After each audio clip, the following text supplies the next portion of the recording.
guys, in this video we had a great conversation with my American friends David and Rip. You may see that we didn't really adapt our language, so if you don't understand something you can always turn on the subtitles. Plus the sound was not perfect, but I think you will enjoy it. Again, you don't have to understand every word or phrase, you just need to focus on the message, and you can also watch this video a few times to understand it better. Don't forget to subscribe to the channel and like the video, that will help my channel. And yes, I'll see you soon. Bye. And how do you find foreign language learning in the US? Do you think it's effective? One of my friends, they said that they studied French for 4 years, but they learned more in Paris in 3 days. You actually had to learn English at school. And how did that happen if you were born in America? I grew up speaking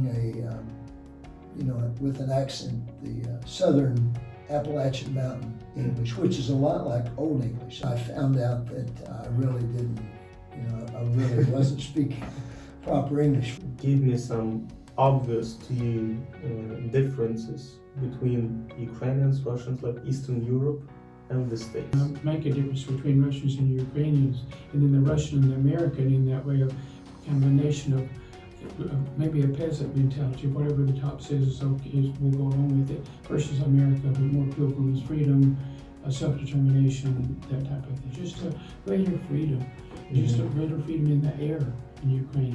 That there's, I think you can do more, there's more opportunity. When you come to America, you should know, you should remember, or you should use this or that. Any suggestions that you may propose? You really need to see America. You need to travel in America. You need to see the beauty, you need to see the natural, you need to meet the people. So, can you please introduce yourself really quickly? Yes, I can. I'm David Wilson, come from America. Okay, and you? And I am Rev Bricky from Tennessee, in the United States. Okay, nice to meet you. So, why are you here in Ukraine? What's the purpose of your visit? The purpose of our visit really is to visit 2 cities. One is Kyiv, and the other is Venetia. And we have pastors who we're friends with in both cities, and so we came to visit the pastors and their churches in both of these cities. I see. So, and what is your impression of this country so far? Oh, we really like it. Yeah, we've been following just Ukraine for a lot of years because of the political situation in that, since the dissolution of the Soviet Union in 1991. We've been following kind of the history of Ukraine, and when it used to be called, in the Soviet times they call it the Ukraine, but when it became a nation itself, they called it just Ukraine. Following that development along and all that, we've had great interest, of course, with Russian occupation. That's a little bit different focus that we've followed there as well. By the way, every time, or almost every time, when I hear people talking about Ukraine abroad, whether it's Europe or America, they always say the Ukraine. And then later on I found out that this is because it used to be the Republic of Soviet Union, and that's why they will say the Ukraine. That's and now I'm trying to get people saying Ukraine, it's not the Ukraine. Well, we've learned that lesson. Yeah. What about the language? So you still you've been visiting, yes, the country. Yes, you're trying to learn, as I see. Just learning a few words. It seems that Ukrainians appreciate when you try to speak in Ukrainian, so that's what we're trying to use, especially a few little phrases in that. But it's a bit difficult. Is that the first foreign language that you've ever learned? No, I speak Spanish, and but that's a Romance language along with Romanian and French and Italian and Portuguese. So that's in a different language group than the Cyrillic group. Of course. So this makes it it's a different world, really, as far as language-wise. Did you learn it at school? Spanish.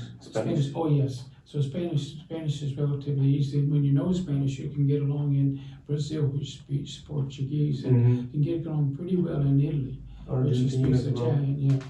French is not so good. It's a little bit difficult. And then Romanian, I really haven't tried Spanish in Romania, so I don't know how that would go. I see. So, and how do you find foreign language learning in the US? Do you think it's effective? Like Spanish or French? Spanish in your case? I think the best place to learn is to go to a place where they speak the language. Mm-hmm. So you can. I know one of my friends. They said that they studied French for 4 years, but they learned more in Paris in 3 days than they learned studying it for 4 years. So I think you really have to, as they would call it, immersion. But to be swimming in a country where that language is spoken, I believe that's the best way. Okay, thank you. Now, Reed, talking about you. So you told me earlier that you actually had to learn English at school. And how did that happen if you were born in America? Well, I spoke a dialect of English that we call Southern English Mm-hmm. or Appalachian Mountain English. Mm-hmm. And growing up, I did not know that I wasn't speaking English. Mm-hmm. Everybody spoke what I spoke, so it wasn't until I actually went to school and Mm-hmm. got away from school, out of high school, went to the military. That's when I found out that I really didn't, I really wasn't speaking proper English. So that's the proper English, or, words that, that people use all the time that are really Mm-hmm. not proper words. So that's when I say I had to learn English. Mm-hmm. But also my accent also had to, it changes because I teach a lot and I travel a lot, and so I've been exposed to a lot of other languages and a lot of other, let's say, English languages as well. Yeah, English version. English version. And so, I've also had to learn how to speak, for instance, in Canada. Mm-hmm. It's the enunciation on the different letters are different. Mm-hmm. They actually pronounce the O as an O.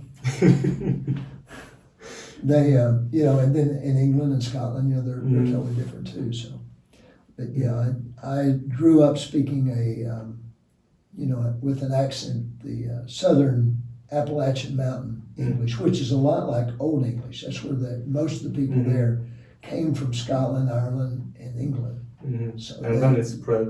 Yeah, you've been there. And Yes, you've been yes. to that area, so Yeah, you understand what I'm Appalachia. talking about. Yes, of course. Sometimes it was a challenge to understand some people, especially I would say older generation, because young people pretty much speak like the common language, let's say, but older generation, that gave me some challenges to understand.